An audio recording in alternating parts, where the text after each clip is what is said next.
जान झूठो के असरा धरावेलू कही के मिल नहीं आवेलू।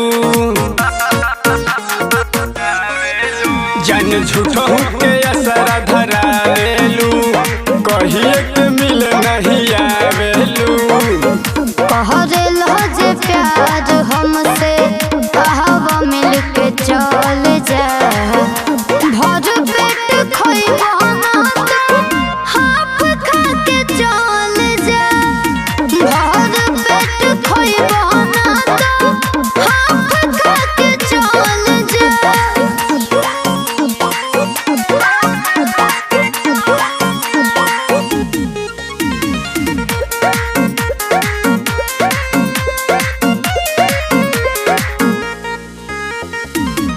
मी